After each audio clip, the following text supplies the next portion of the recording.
Okay, good morning everyone, and Chazak, Baruch, thank you for joining us on this beautiful Wednesday morning as we are approaching the holiday of Pesach, my friends. And I want to share with you today an idea that I think is an important idea.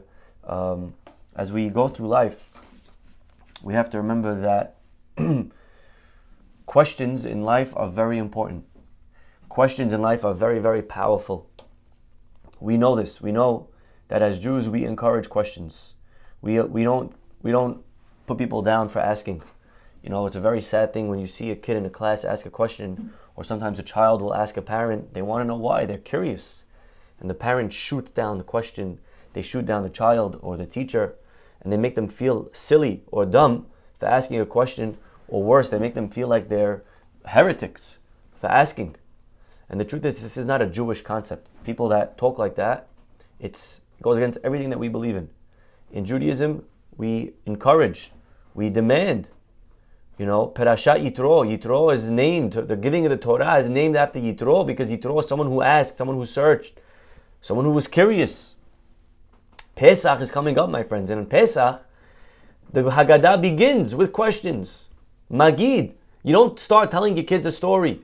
You don't say, come and sit down, let me tell you what happened once upon a time. No. They have to ask. And if they don't ask, you ask.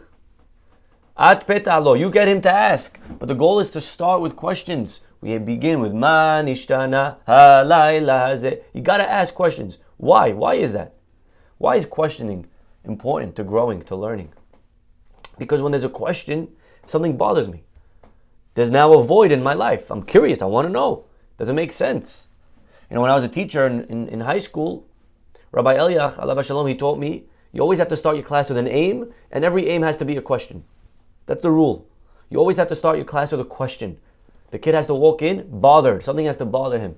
Or else, why should he care to listen to you? Who are you? What does this class matter? Why is it relevant?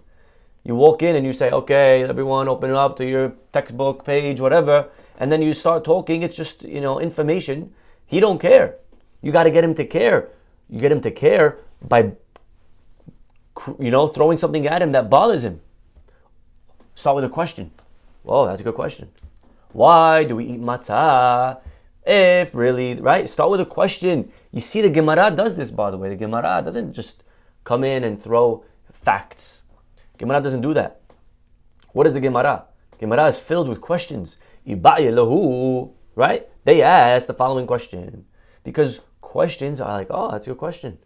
Right? So when you're beginning the Seder, as maybe if you're listening right now, you're going to conduct the Seder on Monday night. When it's important to remember, don't just, demand everyone sit down and listen to your 53 Dvar Torahs that you prepared, right? That you think you're not going to make them all religious. It's not going to work. You got to start with questions. Isidore Rabi, when he won the Nobel Prize, so they interviewed him, and they said, how did you get here? And he said, when I was a little kid, we would come off the bus from school, and all the other children, their mother would say, did you learn anything new today? But my mother would say to me, Izzy, did you ask any good questions today? So the quality of our lives are defined by the quality of the questions that we ask. And the questions that we ask are very important. It's very important to be searching, to always be curious, to want to know, to be inquisitive. That's a very good thing.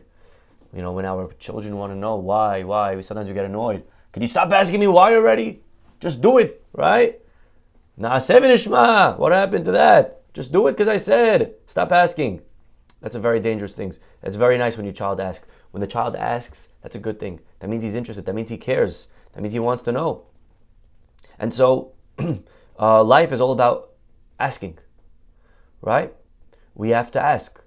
When the rabbi says something in class, you shouldn't just listen and write it down. 1 second, do you have a question? Does it bother you what he said? Does it make sense? Ask a question. Right? In life, we have to welcome questions. God forbid, to create a relationship with our family, with our children, where they're intimidated to ask. They can't come up to us and ask questions. Because you know what? Life's going to have a lot of questions.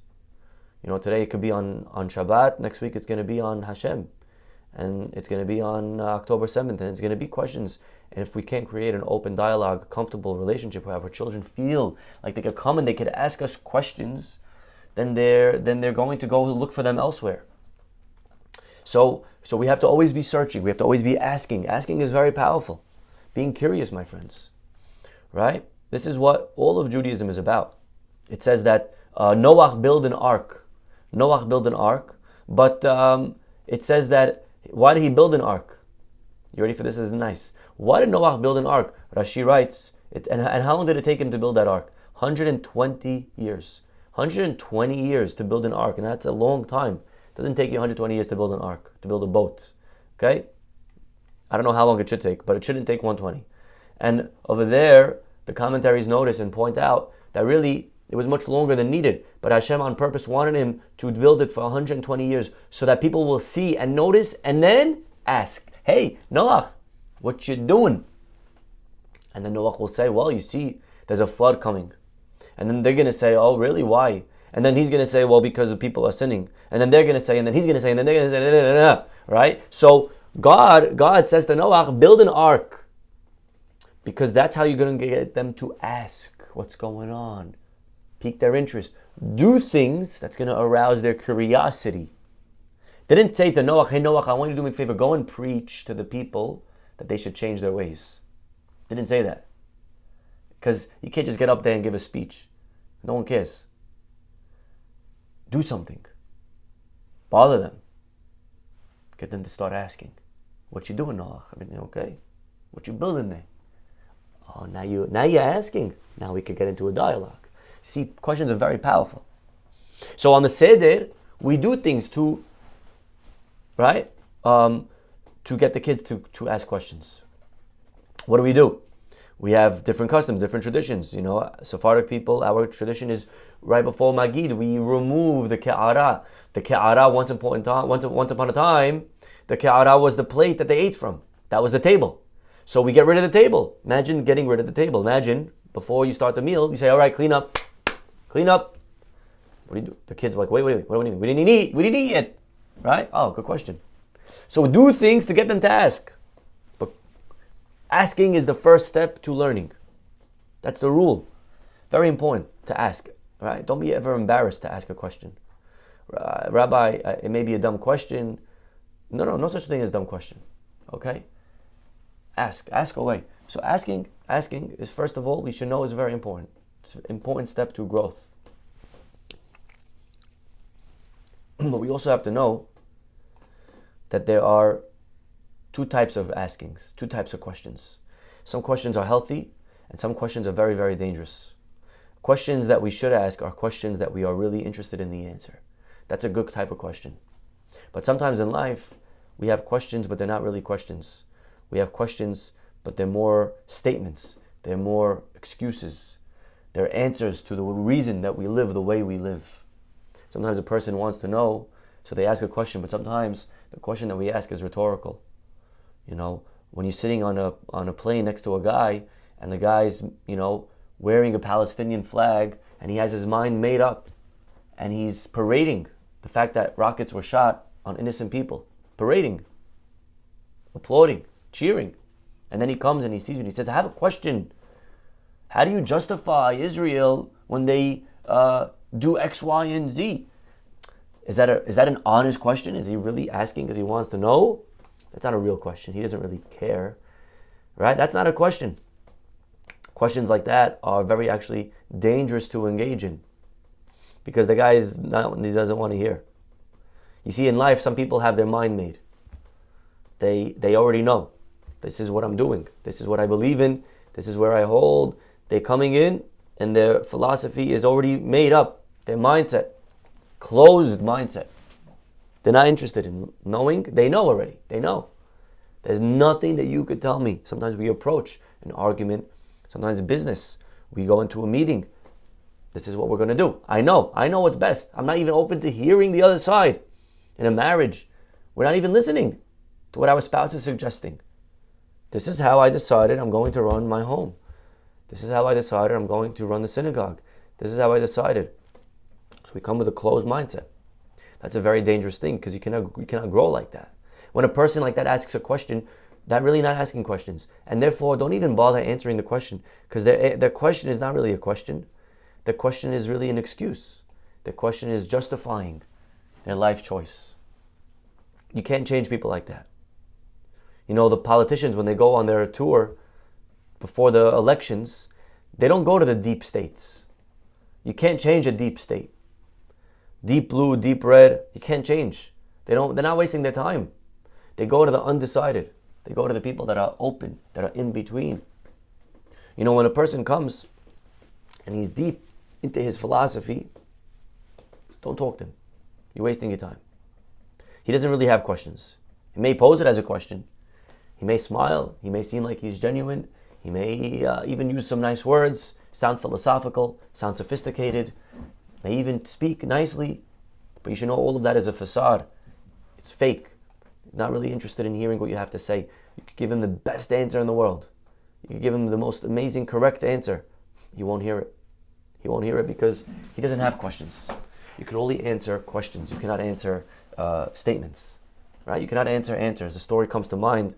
Rav Chaim Soloveitchik, he had a student that went off the derech, a student in the yeshiva that unfortunately went off. And many years later, the student came back and he met the rabbi. He bumped into him, and he said, "Wow, long time. How you doing? Good to see you. You know, you look like you maybe veered off a little bit from the religious path." He goes, "Yes, Rabbi. I have a few questions for you. Do you have some time? I have some questions about God, about life." And Rav Chaim said to the man, to his student, long lost student, he said to him, "I'm happy to answer all your questions. I just have one question for you first. Did you have these questions before you went off or after you left?" And he said, "I have these questions after I left." And the rabbi said, "Well, in that case, I cannot help you because you don't really have these questions. They're not questions. They're excuses. You already left. The question came after you left. You already left. You already decided. And then you build questions around your lifestyle. I can't answer that. If there were real questions, they would have came before. I could help you. I can answer them. If the question caused you to do, then I could answer that. But if you do cause the question, I cannot answer a question. You don't have a question." The Maggid of Duvna gives an example of a fellow who was shooting bow and arrow, and each one was bullseye in the middle, amazing, one after the other. And the fellow, he saw this guy is hitting everyone. Bingo. He said to him, "How do you do that? How do you shoot each one perfectly in the middle?" And the archer said, "Very easy. You see, most people, they draw the target and then they shoot the arrow. I shoot the arrow and then I draw the target around it." You see, some people in life, they shoot arrows first. They decide this is what we're doing. And then they figure out how and why, and they ask the questions that are necessary to ask. And you see this, unfortunately, sometimes even, you know, we see it in medicine. We see it when people have an agenda. When they want to push something through, they could create, you know, this narrative where this is what's going on, and everyone's got to do X, Y, and Z. And look, here are the facts, and they create their own facts. They create their own story to fit their narrative, to fit their decisions, their policy. It's a very sad thing when these are the leaders that are on the world stage. That's a very dangerous way to live. You know, some people have seen that in COVID. They've seen that. This is, unfortunately, look, people have said many things, and then we're finding out now they were all lies. They were all made up. There were no facts to back up their support, their statistics. There was nothing there. It was all made up because they were trying to push a certain agenda. That's a very sad thing. You know, Einstein said, listen to what he said, "If the facts don't fit the theory, change the facts." It's unbelievable, huh? Sometimes in life we change the facts because we have a theory and we're going to take this theory from beginning to end. We've decided. So these are questions that are not really questions, and those are questions that you shouldn't bother answering because they're very dangerous questions. They're not really questions. And there's only one thing that could happen, is that they could hurt you. You got to get out of the way of those questions. Now the truth is, sometimes when people ask questions, their goal is actually really just to do that. They're not really interested in learning. They don't want to hear. Their goal is to throw everyone off. And you could tell the way the question is asked if it's a real question or not. Right? How do I know if it's a real question? Maybe the guy really wants to know. Well, there's a few signs, a few clues. So as an example, A person that really wants to know the tone that they use, right? When a person really wants to know, they'll ask it one-on-one, privately. Rabbi, I really have some questions. Do you mind? Do you have some time? I'll come to see you in your office, right?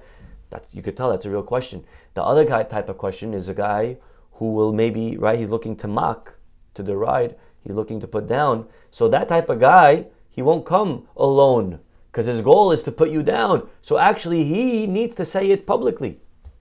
He needs to ask his question in front of everybody because that's his goal. His goal is to show how you don't know what you're talking about, how this is all fake. So he's going to come and do it publicly. That's another sign of a dishonest question.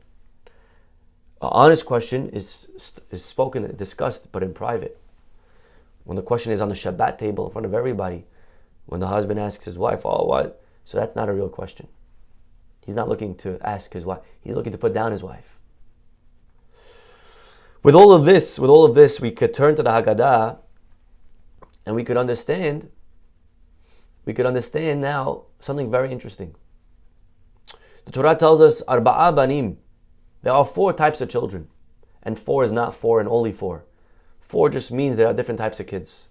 The number 4 is used many times on Pesach. Right? We have 4 matzot, we have 4 cups. We have 4 kazayits that we have to eat throughout the night of matzah. We have 4 questions. So, right, 4 languages of redemption. So 4 is a powerful number. So maybe the Torah used also 4 with the sons. There's 4 sons. You see there's 4 different questions, 4 different types of questions, 4 different types of children. And the Haggadah says, yeah, you got to know before you sit down and give over your Seder, you got to know who's the kid. When you're sitting there as a grandpa at your Seder table and you're going to have a bunch of kids and grandkids, before you start giving your Dvar Torahs, you got to know who's the kid. Who's the audience? Don't come in wanting to share what you want to share. That's a big mistake. You see, the same story. The story is the story. You can't change the story, right? You would think the Torah, when it says 4 different times, if your son asks you what happened, you would think the answer would be the same answer. Tell him this, tell him that. And then we find, you open the Torah, and it has 4 different answers. The same question, the same story. 4 completely different answers. One kid you tell him this, one kid you tell him that, and they're all true. They're all true. But not every kid could hear the same answer. You have to answer according to the person.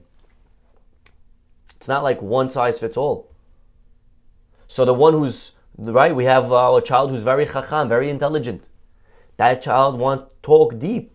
You tell him all the laws, you tell him the reasons, you tell him all of the nafkaminot, you tell him all the philosophy, you tell him free will, you talk deep, right? Rational, right? You figure out if that's the type of kid that you have, you got to talk to him that way. There's another type of kid who is very simple, and he asks no depth, very, very shallow. Okay, that's fine. When you're dating, you're going to see that you could be dating someone who's very shallow, doesn't really get deep into philosophy. That's fine. It's not bad or good. It's just a type. You just got to know, this is who I'm marrying. Are you okay with that? Some people want that. Some people don't want sophisticated. Some people want someone that's going to be able, they're going to sit and contemplate and philosophize life, right? So you need to know what kind of person you have. You need to know what kind of kid you have. You have a chacham, you have a tam, right? Some children, they like stories. So you got to sit them down and say stories. Some children like to talk. So let them talk.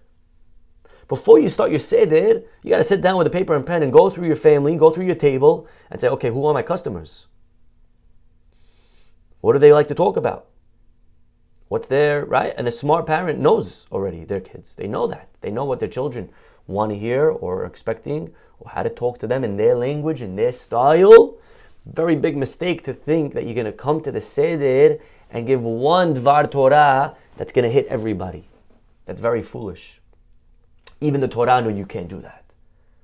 Even the Torah says, Arba'a banim. There are 4 sons, and each son requires a different answer. Don't try to come here and share one uniform message. It doesn't work like that. You get different ways. And you have today, Baruch Hashem, different rabbis. You have people like to listen to this rabbi. Some people don't like that rabbi. It's amazing, right? People love this guy, and then a lot of people are like, nah, not for me. I like that rabbi. Okay, that's good. That's fine.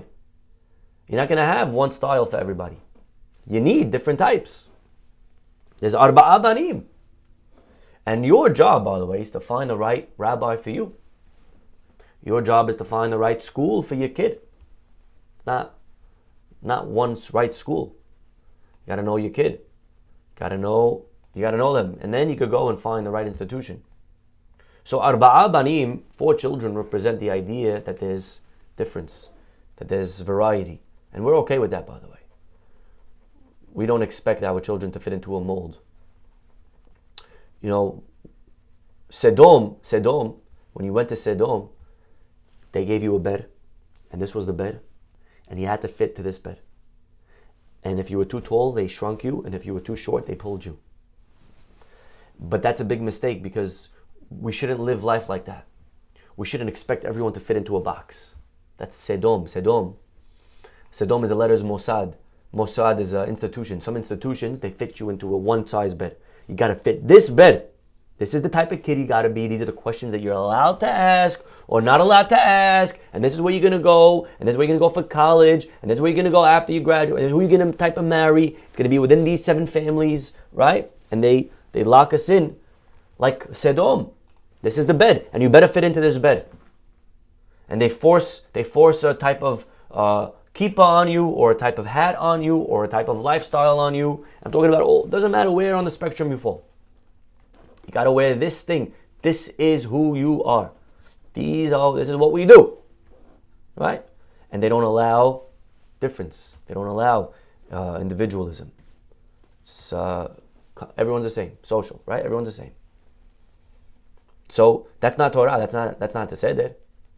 Hashem knew that. Hashem said, listen, no, there's 4 kids. Find which kid you have in front of you. And the answer to your kid has to change. I mean, that's an unbelievable concept. Just think about that. The story that you say will differ depending on who you're talking to. You're not changing the facts of the story. You're changing the angle. It's a very deep message. So we have over here different children. We have a Chacham, we have a Rasha, we have a Tam.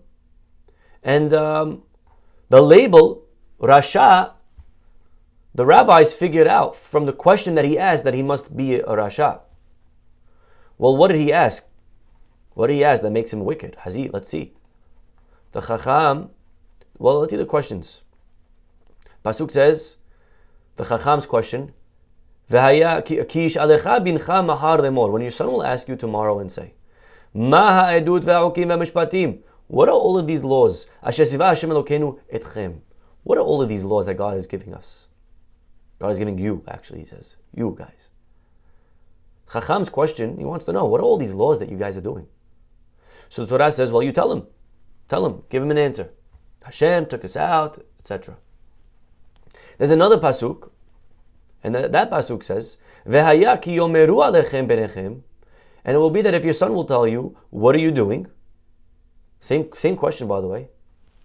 And you should tell them that we have a Pesach and Hashem saved us. And so we have over here very identical questions. And yet the Haggadah felt like the question of the first one should be labeled a wise son, and the second son should be labeled wicked. And the question is why? What did they see in that second question that they deserve to be labeled wicked? Hazit, what do you ask? You asked the question. You just spent 20 minutes, Rabbi, telling me the importance of questions, the power of questions, the Gemara's questions. Everyone's questioning. And all of a sudden, now this kid, he asks a question and you say, oh, bad, it's horrible. Now you may say, well, very simple. He excluded himself. That's the first answer everyone gives. He excluded himself. Right? He said, lachem. That's what the Haggadah says. Lachem velo lo. The Haggadah says, you guys are not me. He's excluding. He excluded himself from the community. Right? That's a very dangerous thing. You shouldn't do that. Al tefrosh min hatzibur, Pirkei Avot says, don't separate from the community. You know, there's something called peer pressure, and peer pressure is a reality of life. You can't change peer pressure. Peer pressure is peer pressure. The only question is, what are you being peer pressured into? But peer pressure there will be. Are we being peer pressured into good things or bad things? But there's going to be peer pressure. When you put your kids, there's going to be peer pressure. But what are they going to be right? Some places it's cool to do drugs. Some places it's cool to learn. So you got to choose which or in between. There's a lot of in between, but you got to pick what's going to be the peer pressure for your child. You see, we are a product of our surroundings, right? The Rambam writes that a person is affected by his environment, right? We conform. That's a fact. Don't try to not conform. You're going to conform. The only question is, what are you going to conform to? But you will conform. And once you put yourself in a place, you don't really have free choice anymore. Your free choice lies in which place you go to. But once you're there, you don't anymore have free choice. You take a good guy and you put him with bad people, he'll start doing bad things. You take a bad person, you put him with good people, start doing good things, right? This is a fact. This is known. This is psychology. So, what makes this guy a bad guy is that he says, "You guys." He excluded himself, took himself out of the klal. I'm not with your community. He left the community. He said there's something beautiful about being part of the community, with all the bad things that come with a community, right? Herd mentality. But there's something beautiful about being part of that herd mentality. Herd mentality means that you're going to go to good school, you're going to end up getting married, you're going to end up getting a job, you're going to end up, right? So you're going to make all the right choices in life, right? Pretty much, if you think about it, people that grow up in the community or a good community, they pretty much know what their life's going to look like at 50. Right? There's a little bit difference here, a little bit richer, a little bit more poor. I may not live on East 4th, I'll live on East 24th, right? But you're pretty much part of this. You're part of this bubble. And that's a beautiful thing, to be part of this bubble. Those are all good choices. You go into good choices, healthy choices, responsible choices, understanding what it means to make sacrifices for the future. These are all good things. And that's a very blessed thing. We shouldn't put that down. Say, oh, there's, everyone just does what everyone does. It's true. But thank God, what everyone does is healthy. And so, we're making healthy choices. So that's what some say, that the Rasha is putting everyone else, excluding himself. Lachem. Only problem is that if you go to the Chacham's question, he also uses that word. He says, Ma adut va'okim ha'mishpatim, asher zva Hashem Elokeinu, etchem, you guys. Right? Pasuk, look at the Pasuk, etchem, you guys. So now we back to square one. Why do we hate on the second son for excluding himself? But the first son also excluded himself. Okay, anyways, there's a lot of questions, a lot of answers back and forth on this. But there is one idea that I want to share of what makes this second son a Rasha, why we label him wicked. What makes him dangerous. Goes back to what we were saying today. And that is that really the second son does not have any questions. He's not interested in knowing the truth. He doesn't care. He actually doesn't come with any questions. He comes with facts, with statements, with excuses. He's here to justify why he lives the way he lives. Now, how do you know that, Rabbi? Why are you hating on the guy? Maybe he really wants to know. Maybe he really wants to know. But if you look at the Pasuk, there's something beautiful that the rabbis notice. The Pasuk says two things. Number one, every other son, ki yish'alcha, when your child will ask you. But this son, it says, ve'haya ki yomeru, when your child will tell you. He's not here to ask. He's here to tell. He's here to say. He knows. He already shot the arrow. He already decided this is what we're doing. Now the questions are just the target around the arrow. But his questions are not sincere questions. They're not honest questions. Ki yomeru, he's coming and he's telling you. He's not asking you. Say, if you're telling me, then, well, okay. But how am I supposed to know if he's telling me or not? Just because it says he's saying? But what about in real life? Someone comes with a question. How do I know if he's really saying?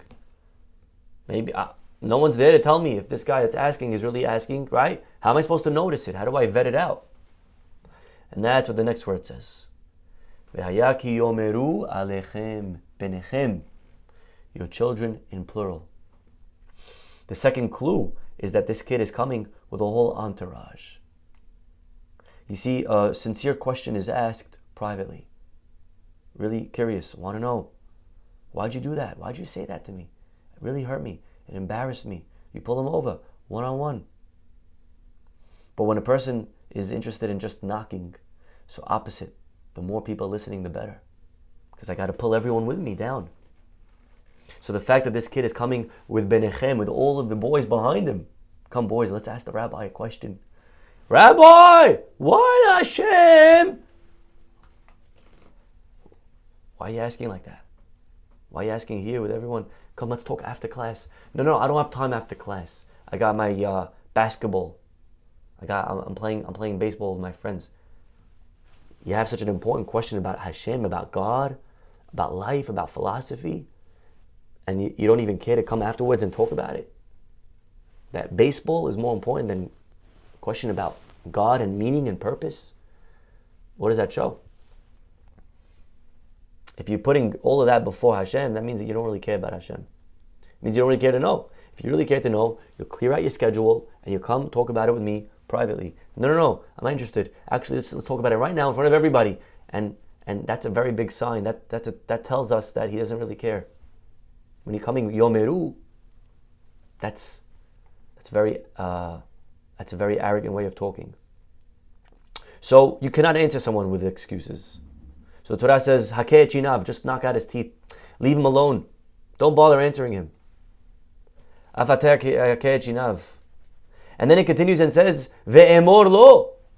Look at this, you ready? This is new, you never saw this one. And then it says, and then you tell him, Ba'avur zeh asa Hashem Mizrayim. So, one second. You tell me to knock out his teeth and not answer him, but then you say, oh no, but by the way, you should also answer him. But the real answer, says Rav Rimon, I believe he says this in his Haggadah, he says, no. You're not telling them. Notice, it starts with many children, many bad entourage influenced kids. They're all coming together to ask. It should have said, Ve'amarta lahim. Why say Ve'amarta lo? Amarta elav. Right? The answer is, you're not telling them. They're deep states. They already got their minds made. You're telling the other kid. The other kid at the table who's listening to that question, he actually is sincere. He actually is still undecided. He still wants to know. His mind is not made up yet. And so you don't answer them because they don't really have questions. But their question penetrated this kid's head. So you got to answer for him. This little innocent kid that's sitting there, that's listening, he's caught in between the crossfire. He really now has questions. Wow, Daddy, that's a good question. What happened on October 7th? So ve'amarta elav, you got to answer him. Because he wants to know. And that's why it says, Dama hashiv la'apikoros. Our rabbi say, you got to know how to answer a heretic. Not for the heretic's sake. His mind's made up. Unfortunately, we can't always talk to that guy. But you got to know what to answer for everyone else that was tainted by the question, that he tried to throw off. Right? So sometimes as a teacher in a classroom, I know that there's a kid who asks a question, and I know that this kid does not care about the answer. But as a teacher, you cannot dismiss the question, not for that kid. Whether or not that kid listens is not always clear. But more importantly, you got to answer the question for all the other 30 kids in the class. Or else, if you don't answer the question, then the kid has penetrated. His poison is going to be in there.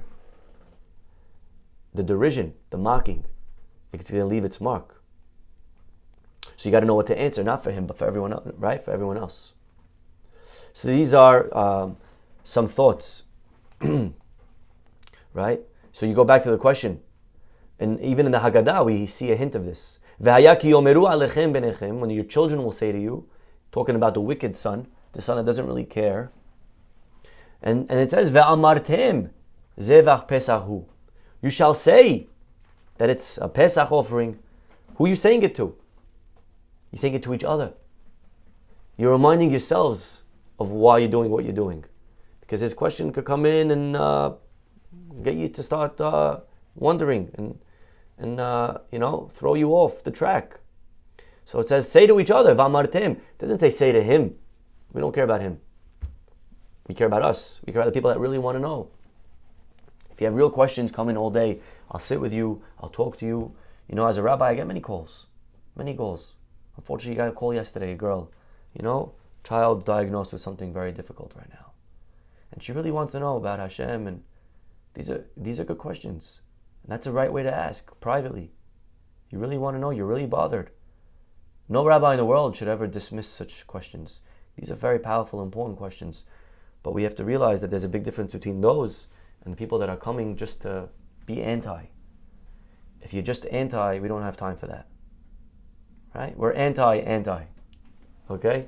So these are just some thoughts and ideas as we enter the holiday of A, realizing the power and importance of questions.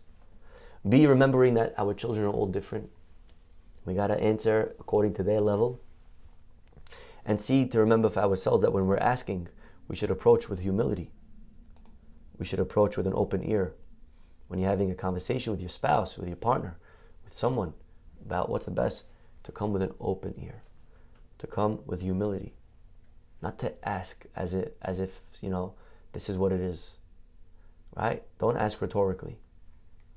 To ask sincerely, and then we'll be able to find all the answers, Be'ezrat Hashem, to help us go through life. Okay, we'll stop over here, everyone. Have a wonderful and blessed day, and hopefully we'll see you all tomorrow. Bye-bye.